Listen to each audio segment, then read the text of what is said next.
Hello everyone, Drad here. We're here today this afternoon to cook some chicken katsu, a spicy version. So we're going to do that by making Japanese style chicken cutlets using some chicken thighs. And I've already set up some dredging station here. I've got some flour, some eggs. I've got some panko breadcrumbs. I've got some seasoning stuff that we're going to throw into that to make that the version we want. I've already started heating up some neutral oil in a cast iron Dutch oven here. So we're going to do that.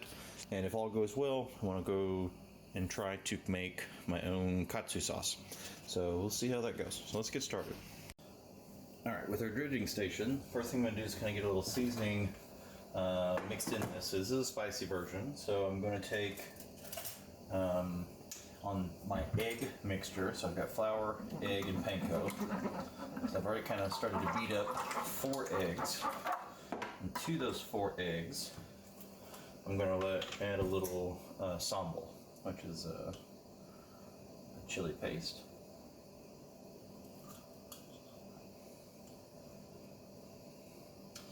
So this is going to be in as a part of the dredge.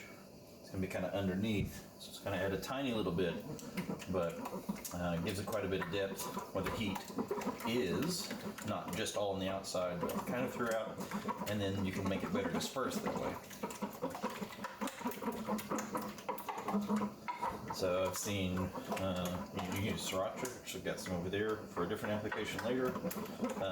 You could use something even as simple as like Frank's Red Hot, or any kind of regular Louisiana style vinegar based hot sauce could also work in that place. Okay, so there's our eggs. The panko, I'm just going to leave it plain. I don't really need anything along those lines because of the other heat and the other sauce that I'm going to make and that kind of stuff. So it doesn't really, it's going to wind up being a little bit of waste actually. So, all right, to my flour, I want to add some Chinese 5-spice. Let's start with that. I'm going to take the lid off of this so we can get a reasonable amount of this stuff actually out of here. So with my flour, I'm just going to mix in some 5-spice. I'm not really measuring or have any target measurements. I'm just going to toss some in and see how I like it, kind of deal. So a little 5-spice. I got some cayenne pepper. Just going to add another little bit of heat. So the flour is going to be the bottom layer of the dredge. So we're going to let the egg coat well, which is going to let the panko stick better. I'm going to add a little bit of garlic powder here on this under layer. You want to be careful, like things like garlic powder on the outside layers, because it'll just burn. But on the under layer, you can be relatively safe still. So I'm going to add some, this is just some dried Italian herbs. Put a little of that in there. Good pinch of salt and some fresh pepper.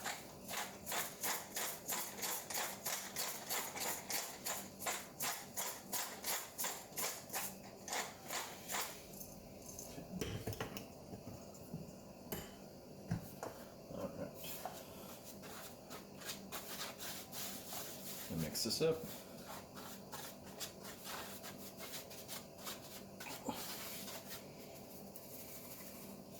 All right. In this case, I've got some chicken thighs, and I cooked one of the big family packs of chicken thighs. I cooked about half of it or a third of it, somewhere between a third and a half yesterday. And while I was already cutting up and making like a stir fry, I took the rest of these and just went ahead and did some of the trimming that I would normally do with thighs. Sometimes I've got little fat caps. For stir fry and stuff, the fat caps are okay, but for frying, the fat caps aren't as great. So I tend to try to trim them down a little bit. I mean, still fat being throughout is fine, and there's nothing wrong with that, but I don't want these aggressive, massive strips of fat cap that sometimes come on thighs.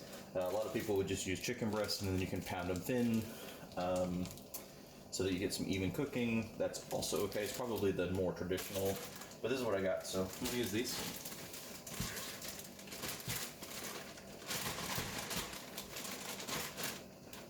Move some of my other stuff out of the way. Once we start dipping hands in the chicken bag, we want to try to prevent cross-contamination as much as possible.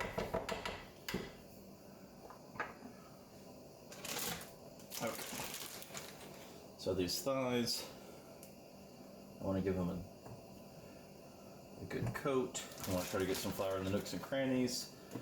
I don't necessarily, it doesn't cover every absolute tiniest little bit. It's okay. I mean, we are going to be coating this in egg and then panko. This is just to get us some of those flavor profiles underneath.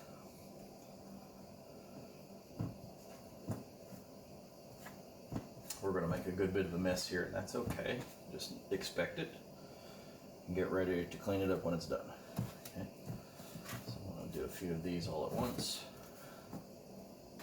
If I have the ability, if the total amount I'm trying to do is small enough at one time where I can get all of one stage done, I especially like to with the flour stage, because you get that mud hand going on if you don't alternate hands and do the right, keep one hand dry, one hand wet method.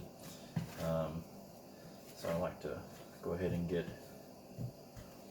the flour stage done if I can, and then we'll just do everything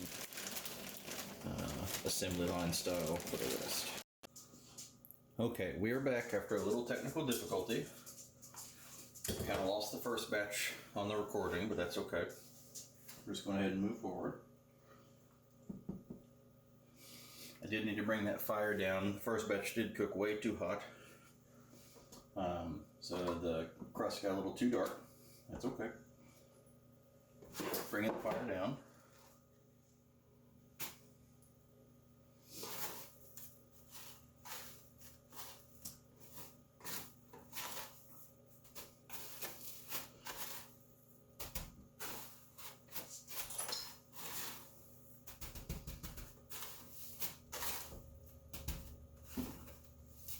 All right. We've coated it. Put it in there.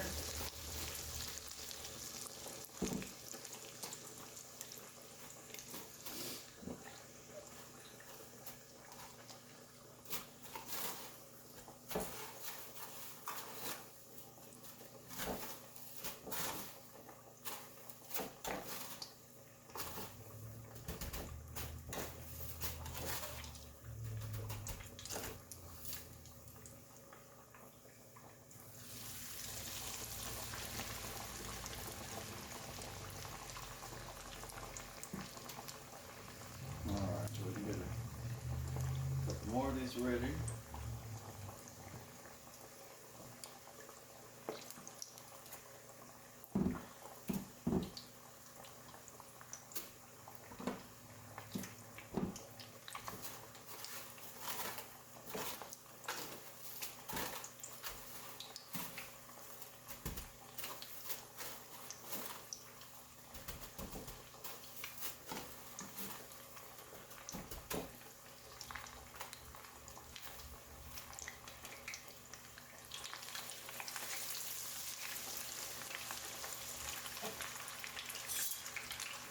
Alright, let's go ahead and check on these.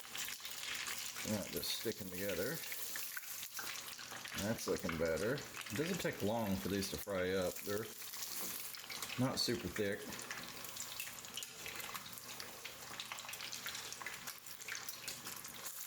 And the temperature is still on the high side, so they will cook really fast, especially the coating.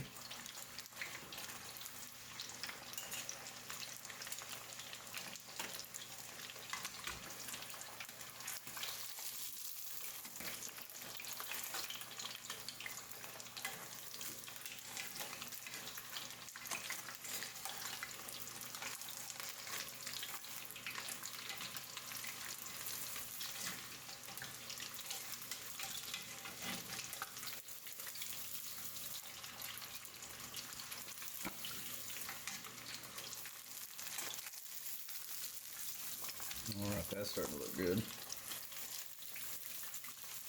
So the temperature being high, you can see it is still a little on the darker side, not quite as golden. It's actually a little on the darker brown. It's still not burned or anything, so that's all good, but I want to be careful on too high because it'll cook the coating and then the inside might still be a little underdone. We're not outrageously over hot at the moment, so I'm pretty confident that's going to be okay. If you're not, make sure you got a instant read thermometer that you can probe it, make sure that it's above the safe cooking temps.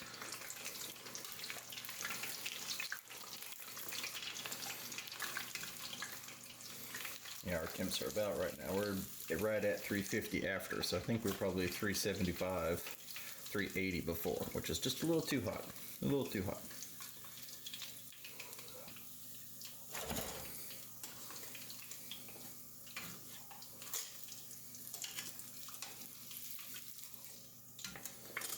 Give this just a few seconds. Let it finish cooking. Go ahead and add a little bit more heat back. Because I put in, now we're at the right temp. If I put chicken in right now, it'll bring it down to too low of temp. So it's this little balancing act. There we go, the color on that's a lot better.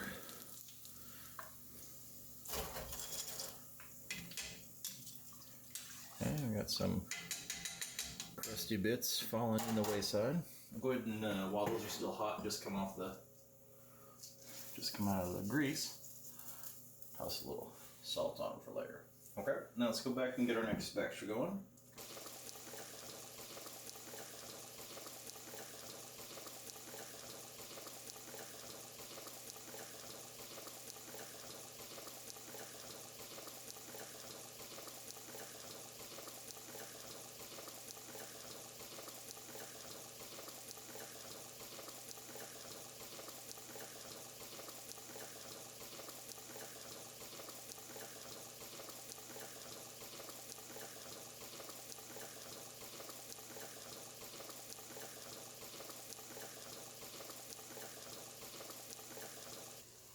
There we go.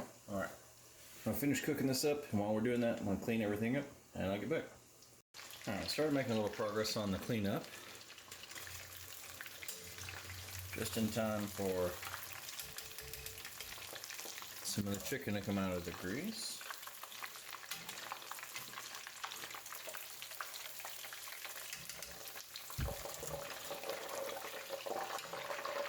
Just got a couple of little bits.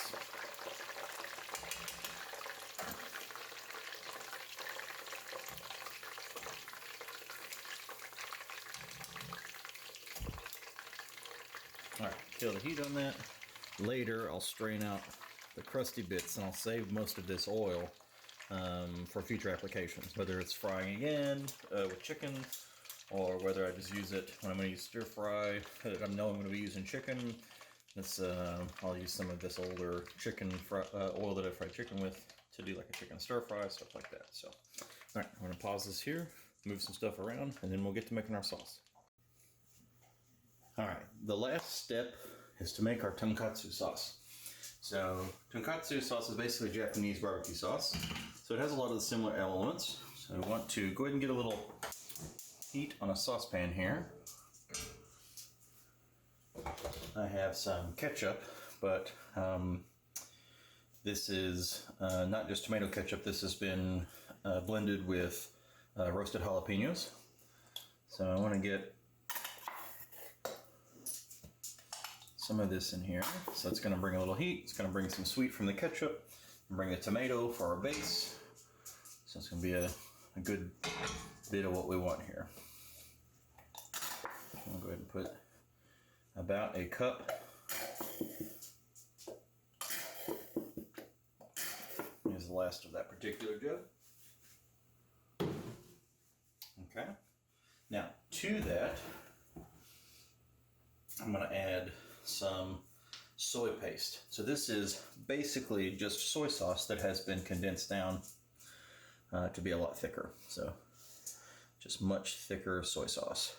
I'm going to add a little of this. Not a whole lot.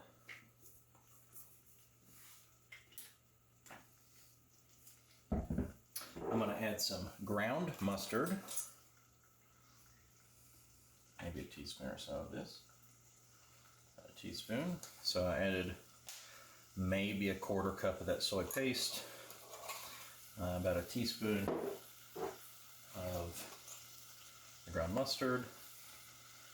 I'm going to add maybe 2 teaspoons of ground ginger.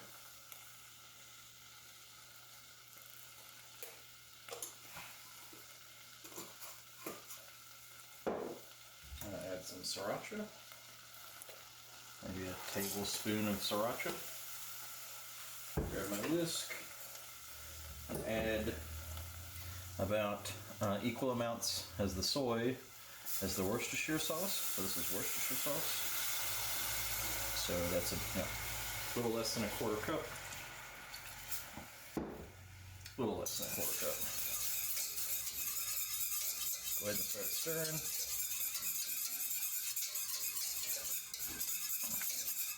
Okay. I have some oyster sauce. So this is going to add a good bit of umami to this. Just about a tablespoon.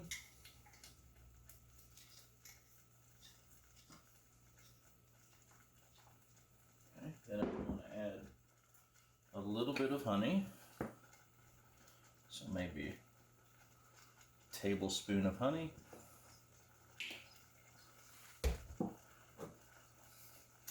And about a teaspoon or two, about a teaspoon and a half of regular white table sugar.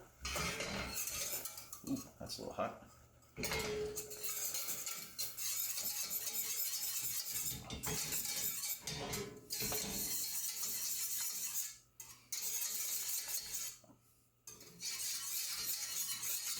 Sauce boil a little bit.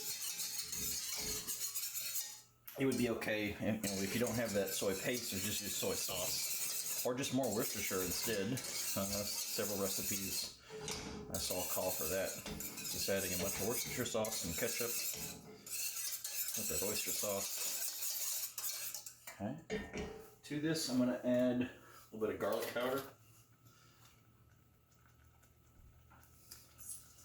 Teaspoon and a half to 2 teaspoons ish. And then some ground cayenne. I want to get some heat on this. So there's some sweet, there's some heat, there's some umami, there's some salt, salty savory mix. It's going to be all the blended value here.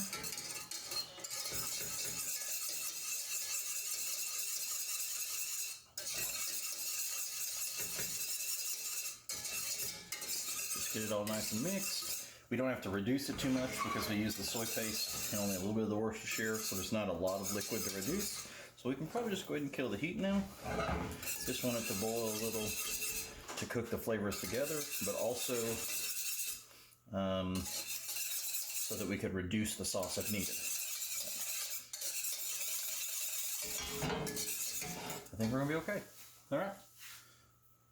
Let's go ahead and plate things up. So I think with this, I'm gonna serve up some steamed rice. I've got some steamer pouches that I'll just throw in, and then some steamed broccoli. So I'm gonna go ahead and kind of do that, and then I'll get back and we'll make a plate.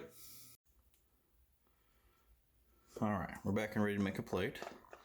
So I put in one of the little steamer pouches of this jasmine rice. So let's get a little of this on here. Make a bit of a bed. Okay. And we've got one of our cutlets.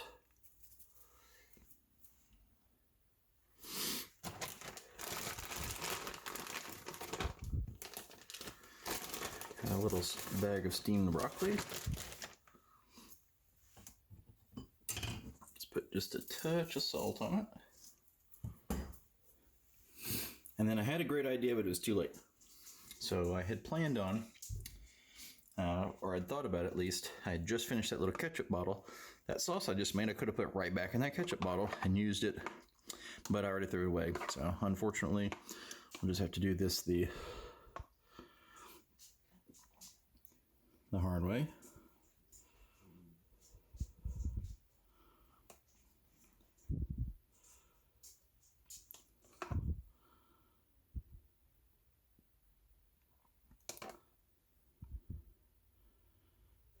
I'll just get a little of this, spread across.